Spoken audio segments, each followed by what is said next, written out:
Hi, I'm Irene Sacalato with Osprey Photo Workshops and Tours. This is part 8 in a series of programs on wildlife photography. This time I'm going to talk about using continuous autofocus and a high number of frames per second. I use continuous autofocus to keep the camera focusing on moving subjects, like these below. As opposed to back button focus, I use the shutter button for both focusing and firing the camera. To track my subjects, I depress the shutter button partway down to follow it, and then the photo is not taken until I depress the button all the way down.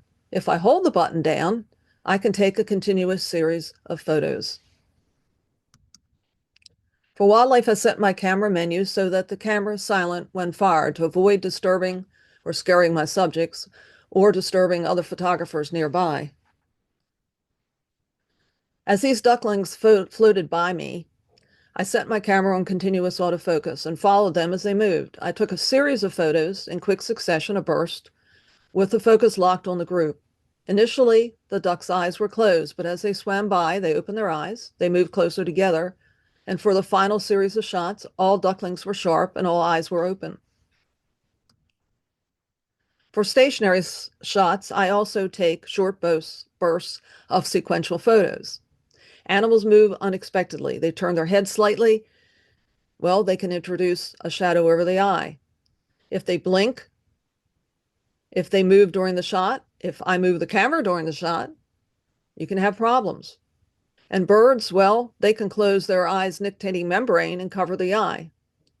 A short burst of photos helps assure that most, if not all, the images are sharp and that the eye is clear. I also shoot a quick burst of photos when using slow shutter speeds to photograph subjects in low light conditions. Both images below were photographed under very low light conditions when the sun was just setting. For both subjects, the camera was mounted on a tripod, and the camera was fired with an electronic cable release. With the owl, the sun was a red ball in the sky, and with the kingfisher, it had just dipped below the horizon. For both subjects, most likely I used shutter speeds of a 15th a second or less. Animal movement was my main concern. By taking more than one picture in a row, I had the best chance of getting at least one or more of the images sharp. In the case of the owl, only 1 out of 10 images met this criteria. However, it was a contest winner. In the case of hand holding the camera is not as steady as it would be if it was on a tripod. Therefore, I fire a series of pictures at a high number of frames per second to compensate for any movement of the camera. I was on a boat for both of these images. In one case, I was hand holding a 400 millimeter lens, in the other a 600 millimeter lens. By taking a burst of images, I increased my odds that the birds, number one, were in the frame and that I froze the action and the subjects were sharp in the end. Back button focus. The focus and the shutter button release or functions are separated. On the Nikon, if the AF on button is engaged, it controls the focusing. The shutter release button fires the camera. Some photographers prefer this setup over using the shutter release button for both focusing and taking the shot. I don't use it except for some situations. Here is one example where the back button focusing had an advantage. For the wren, I set my camera on back button focus with the AF on button engaged. I focused on the spot where the bird typically landed before entering a hole where it had its nest, basically inside a scarecrow in a pocket. Then I took my finger off the AF button and the focus remained locked on that spot. That was perfect. All I had to do was wait for the wren to arrive again and push the shutter release button to take this photo and perhaps several others. With older cameras, locking focus on the eye of an animal was more difficult than it is today. The Nikon had a group area autofocus mode, which worked relatively well with in-flight birds where the background was clear. It had alternative modes such as dynamic area AF for other situations. Each camera manufacturer had something different in terms of acquiring focus, but no method was perfect. Today, newer cameras, with the help of AI, have bird and animal eye tracking autofocus modes. They may vary in the ways they accomplish this, but the aim is to detect and focus on the animal's eye and maintain the focus on the eye as the subject moves. For these images, I use both bird eye detection autofocus and firing the camera with a high number of frames per second. I often use 20 frames per second. I captured various poses of these birds as they flew. I had their eyes sharp and I had more interesting and varied images than if I had taken just one shot. One way to improve your ability to use these autofocus functions is to go to your local park or beach, where there are many birds landing and taking off. Practice photographing them to sharpen your skills and find out which settings are best for you. Animal, bird, eye detection AF is not perfect, but it works best if a few obstructions are near the eye, if the subject is exposed properly, if it's in an area with good lighting and contrast, if the eye is clearly visible, the head's not turned so the eye is blocked, if the subject's not far, far away. Autofocus eye capture is not perfect, however. More than one occasion, I've had the focus lock on the background or an area of contrast other than the subject's eye.